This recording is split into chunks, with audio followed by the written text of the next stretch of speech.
Susto nas alturas. Menina de 6 anos sobrevive após cair de um penhasco de mais de 30 metros na Serra do Rio do Rastro. E depois dos combustíveis, agora é a vez da água. Casan anuncia reajuste de quase 7% na tarifa da água a partir de agosto em Santa Catarina. Menos escuridão. Projeto vai substituir 30% da iluminação de rua da capital por lâmpadas mais econômicas e também de LED. Na balada, Procon fiscalizou 19 casas noturnas da capital sobre a cobrança diferenciada entre homens e mulheres. Dinheiro público para fazer turismo. 2 ex-prefeitos do Oeste foram condenados por improbidade administrativa. Hoje é segunda-feira, 24 de julho de 2017. Seja bem-vindo a mais uma edição do Band Cidade, que está no ar.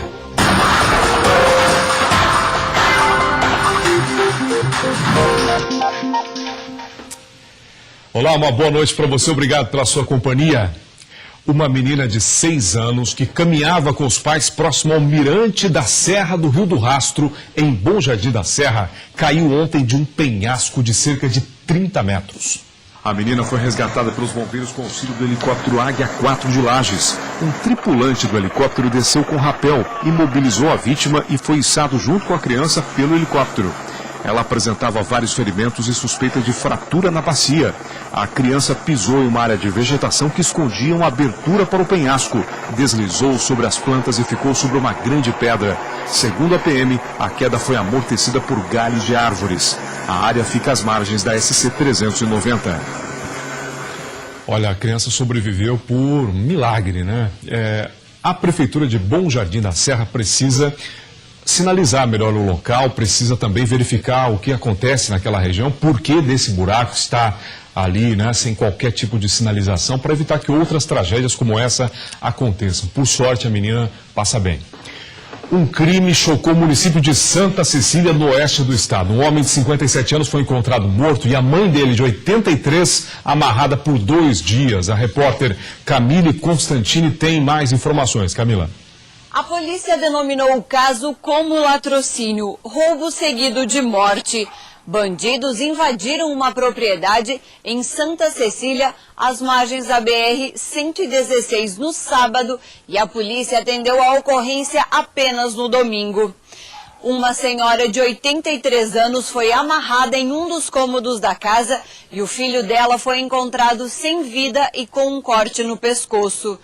Para a polícia, a senhora relatou que estava amarrada desde as 3 horas de sábado. Ela estava debilitada e precisou ser atendida pelos bombeiros. Os bandidos fugiram com o carro da família e a polícia ainda não tem pistas. Voltamos ao estúdio. É revoltante essa informação, hein, Camila? Obrigado pelas informações. E olha, criminosos tentaram entrar no Banco do Brasil de Jaguaruna na madrugada de hoje. Foi por volta das 4 horas da manhã quando um grupo de cerca de 6 pessoas tentou invadir o local através das paredes na lateral do banco. Eles teriam utilizado marretas para quebrar as paredes. Quando um dos criminosos conseguiu entrar na agência, o alarme disparou, o que alertou a polícia. Na sequência, o grupo fugiu por um matagal. 2 dos criminosos foram presos e outros 4 são procurados. E um carro ficou completamente destruído pelo fogo após um acidente na manhã desta segunda-feira. Foi na BR-282, no oeste.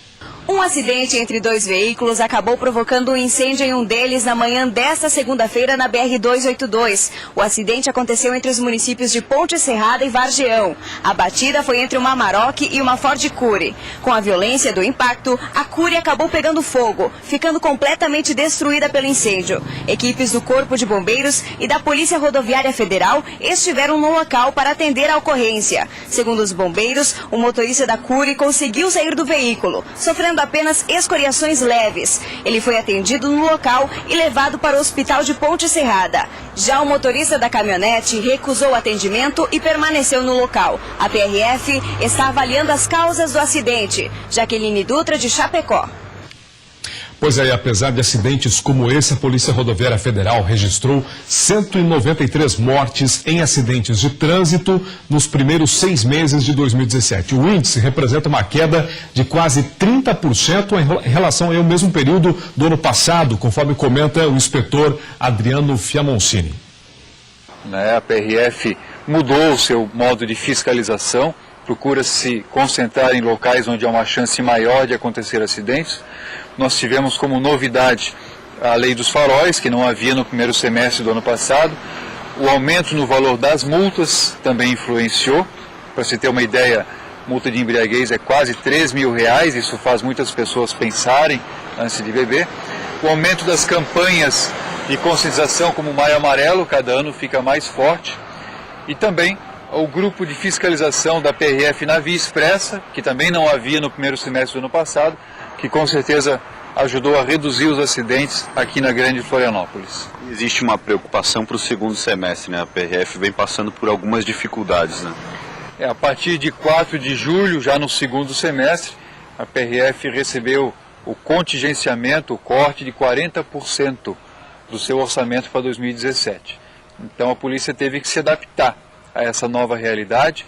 Vários serviços foram suspensos, escolta de cargas indivisíveis suspensa, as atividades aéreas com helicópteros suspensos e também as rondas, o deslocamento terrestre também diminuiu bastante.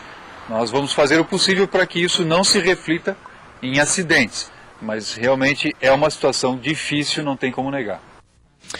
Pois é, na semana passada, o Band Cidade mostrou que o governo anunciou o aumento do preço da gasolina. Os postos que ainda tinham reserva do combustível mais barato, agora já estão vendendo a gasolina ao preço mais caro. Em Florianópolis, os postos que ainda tinham gasolina na faixa dos R$ 3,20 ficaram assim, lotados. Todo mundo já estava sabendo da alta e lamentando o aumento dos impostos no preço de combustível. A gente acha que vai prejudicar ainda mais, a gente já vem numa economia complicada, tentando se esforçar ao máximo para economizar, e vem mais essa notícia, né? Como se a gente já não tivesse notícias ruins suficientes. Vai aumentar o custo do mês, né? Eu gasto uns 3 tanques de combustível por mês para me locomover, então no final do mês já dá uma diferença. E isso agora, né? E quando chegar a temporada de verão. Além do PIS/COFINS elevado para gasolina, diesel e etanol, o governo anunciou um contingenciamento de gastos públicos de 5,9 bilhões. Segundo o Sindicato dos Postos de Florianópolis, inevitavelmente, a alta dos preços vai causar um impacto negativo no setor. Em primeiro lugar, que para nós vai haver uma redução, porque quanto mais caro é o produto, o consumidor economiza. Em segundo lugar, nós temos uma necessidade de termos o nosso negócio funcionando com o cliente. E com o cliente não presente, o nosso negócio deixa de existir por um certo período de tempo. O PROCON da capital diz que está acompanhando o processo de adaptação do consumidor aos novos preços e que está atento a possíveis práticas de preço abusivo. Nosso papel é fiscalizar, fazer com que as coisas se encaminhem da maneira correta, da maneira legal, e como houve um aumento em cima de taxas, nós vamos fazer os cálculos dos combustíveis e ver a adequação, né, desse novo valor, para que o consumidor não se sinta lesado nessa situação. Mais uma vez, quem paga a conta somos nós, né? Bom, a tarifa de água será reajustada em 6,08% para 199 municípios de Santa Catarina, todos atendidos aí pela Companhia Catarinense de Águas e Saneamento, a Casan. O novo valor começa a ser cobrado, prepare o bolso, a partir de 21 de agosto. O aumento foi autorizado pela Agência Reguladora de Serviços Públicos de Santa Catarina. Em ofício, a companhia alega desequilíbrio econômico-financeiro, aumento da inadimplência e perda de sistemas municipalizados. Você vai ver a seguir. O projeto vai substituir 30% da iluminação de rua da capital por lâmpadas mais econômicas e de LED. Os detalhes depois do intervalo, já voltamos.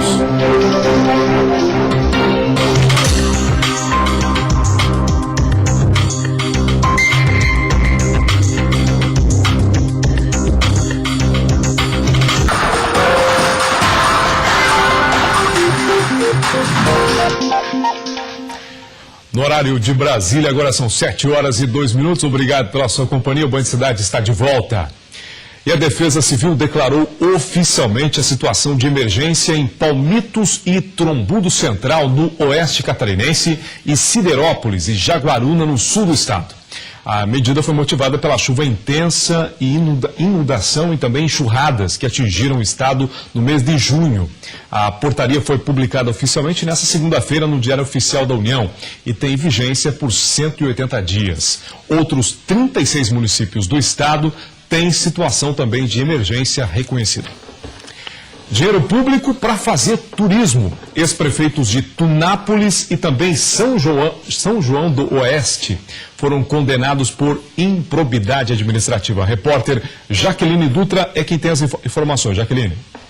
Os ex-prefeitos de Tunápolis e São João do Oeste, Enoy Schirrer e Sérgio Luiz Tyson, foram condenados por ato de improbidade administrativa. Segundo o Ministério Público, eles utilizaram de dinheiro público para fazer turismo. O município de Tunápolis pagou R$16,8 mil e o de São João do Oeste R$16,6 mil pelas viagens feitas na Europa. Os dois ex-prefeitos foram condenados a restituírem o dinheiro usado, mais multa de 50% sobre o valor, suspensão dos direitos políticos por 5 anos e proibição de contratação do poder público pelo mesmo prazo. A decisão é passível de recurso. Jaqueline Dutra, de Chapecó. E você aí da sua cidade, olho no seu prefeito e também no seu vereador. Essas viagens para outras cidades, né? Essas viagens também muitas vezes para o exterior. Fica de olho aí. O PROCON municipal fiscalizou 19 casas noturnas aqui na capital sobre cobranças diferenciadas entre homens e também mulheres. Estes e outros assuntos a gente vai ver agora aqui no Giro de Notícias. Entre a sexta-feira e domingo, a Prefeitura de Florianópolis realizou uma ação para coibir a cobrança de valores diferentes para homens e mulheres em estabelecimentos comerciais da cidade. Os locais flagrados violando o Código do Consumidor foram notificados e têm 10 dias para apresentar as readequações. A ação foi realizada pelo PROCON da cidade. 2 homens, uma mulher e uma criança ficaram feridos em um acidente com um caminhão em Dona Ema, no Vale do Itajaí. O caminhão saiu da pista na SC 340 e caiu cerca de 90 metros de uma ribanceira para um rochedo. As 4 vítimas estavam na cabine do caminhão e, segundo os bombeiros, são da mesma família. A criança foi levada de helicóptero ao Hospital de Rio do Sul com suspeita de traumatismo craniano. Um casamento coletivo em Florianópolis uniu 250 casais na tarde de sábado. Organizado pela Associação Amigos da Cidadania Catarinense, os casais de baixa renda que puderam fizeram uma doação voluntária para a realização do evento. Há uniões que já perduravam 34 anos. Para participar, eles tiveram que comprovar ter renda de até 3 salários mínimos. Para muitos acabou aquela desculpa de que não dava para casar não, né? Tá aí, ó. Foram intimados pelas esposas e casaram no último sábado. E olha, falando em casais, 2 casais de Santa Catarina vão receber R$120 mil do Estado e de uma entidade filantrópica religiosa por terem as filhas trocadas na maternidade, isso em 1988. A sentença por danos morais foi confirmada pelo Tribunal de Justiça do Estado. A ação tramitou em segredo de justiça e a cidade onde o caso aconteceu também não foi divulgada. Segundo informações do TJ, desde que os bebês nasceram, os pais perceberam diferenças entre as crianças e um dos casais chegou a se divorciar por desconfiança de infidelidade. Em 2010, quando tinha 22 anos, uma das jovens realizou o exame de DNA, o que trouxe à tona a troca dos bebês. Que história, hein, gente? A Prefeitura de Florianópolis lançou hoje o programa Floripa Iluminada, que vai realizar melhorias na iluminação pública da cidade. O projeto deve ser concluído em novembro de 2018.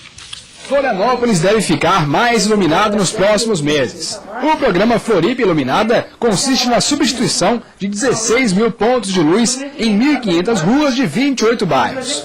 2.800 pontos serão trocados por luminárias de LED e o restante será substituído por luminárias de alto rendimento. A decisão feita com dados técnicos e regiões que mais precisavam de melhoria na sua iluminação, tendo a certeza que todos os bairros estão sendo contemplados, vamos ter uma iluminação mais eficiente, trazendo mais conforto e segurança para a comunidade e uma diminuição do custo de manutenção de toda a estrutura pública no município. Na assinatura da ordem de serviço do programa estiveram presentes líderes comunitários de todas as regiões de Florianópolis.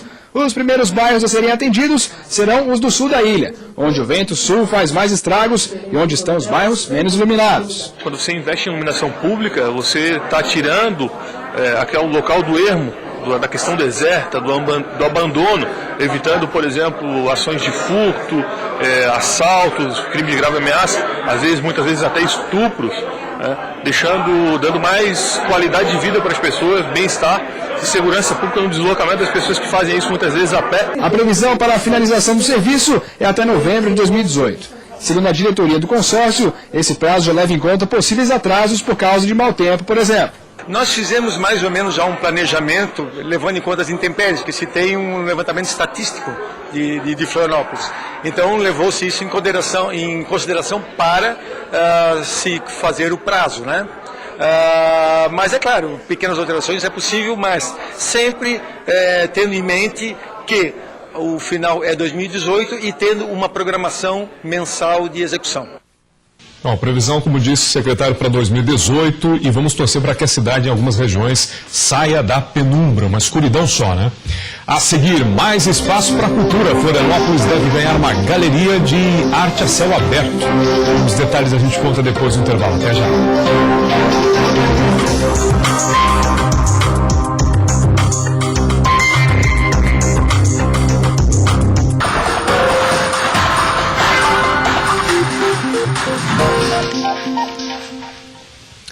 Daqui a pouco tem as principais notícias do Brasil e do mundo no Jornal da Band. E agora o final da polêmica. A Casa da Moeda anunciou nesta segunda-feira a retomada da confecção de passaportes após o serviço ficar quase um mês suspenso. Em Joinville, aqui no estado, o último lote vindo aí da Casa da Moeda foi entregue no dia 26 de junho, há quase um mês. A expectativa da Polícia Federal na cidade é que a situação seja normalizada em 4 até 5 semanas. A Polícia Federal de Joinville informou ainda que entrevistas para a solicitação do documento estão sendo marcadas para setembro, salvo algumas exceções, quando são abertas vagas de desistentes.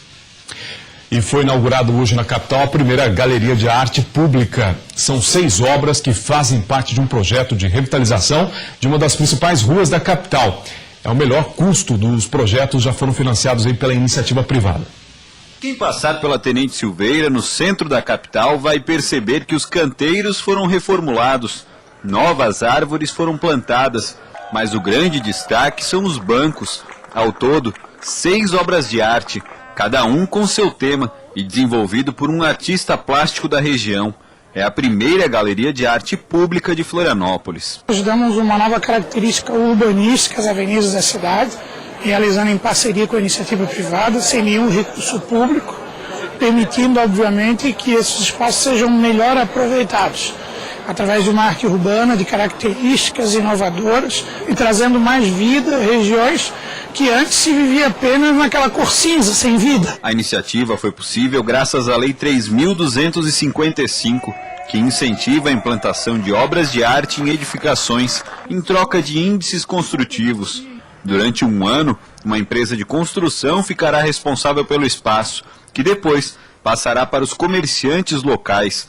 Todas as obras de arte foram escolhidas por uma comissão da Prefeitura de Florianópolis. A previsão é de que novos projetos semelhantes possam ser implantados em outros bairros da cidade. Nós temos uma expectativa de realização de parceria para outras vias principais em Florianópolis. É um projeto piloto que traz uma experiência de uma realização coordenado pelos profissionais do IPUF. E o nosso objetivo é poder, tendo o sucesso que já vem alcançando e a repercussão na sociedade, poder ampliar e permitir que mais empresários tenham interesse em investir nesse novo traço urbanístico da cidade. Pois é, parece uma iniciativa pequena, mas é assim que começa. Daí daqui a pouco um lojista melhora a sua fachada, outro também, e aí todo mundo sai ganhando. O comércio vende mais, as pessoas acabam visitando o local porque gostam da organização. Agora é preciso tomar cuidado também com o vandalismo. Pelo que a gente viu ali, a preocupação é com o vandalismo de destruírem, né, esse patrimônio que foi construído para deixar a cidade mais bonita. Procon de Videira fechou o primeiro trimestre do ano com bons resultados. No primeiro semestre de 2017, foram registrados 837 atendimentos pelo Programa de Proteção e Defesa do Consumidor, o Procon em Videira. todos de ou aquisição de algum serviço. A principal queixa são das empresas de telefonia fixa ou móvel e, em segundo lugar, empresas de empréstimo consignado. 80% é um número muito bom de soluções, inclusive se a gente for analisar a nível estadual, é um dos percentuais mais altos que tem. A principal reclamação continua sendo referente a empresas de telefonia. Principalmente aquela questão de combo, TV, internet e telefone.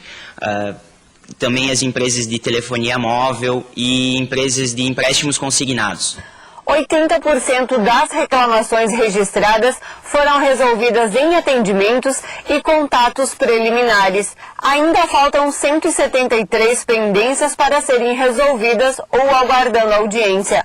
Um número pequeno quando comparado aos grandes centros. Existe uma mescla.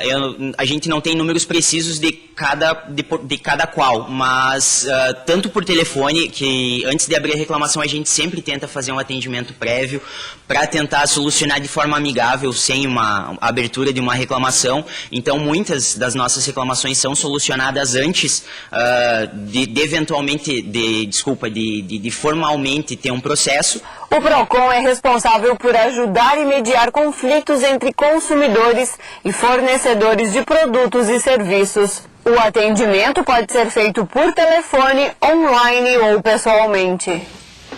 Pois é, se todas as empresas fossem honestas, agissem da maneira correta, não precisaria PROCON, né? O PROCON só está porque algumas empresas não atendem ou não cumprem o que deveriam em relação ao que oferecem para os consumidores. E algumas cidades do estado ainda não têm o PROCON municipal. Fica aqui a recomendação para que a população, né, cobre das autoridades a implantação do PROCON, que é um órgão importante para lutar pelos direitos aí dos consumidores.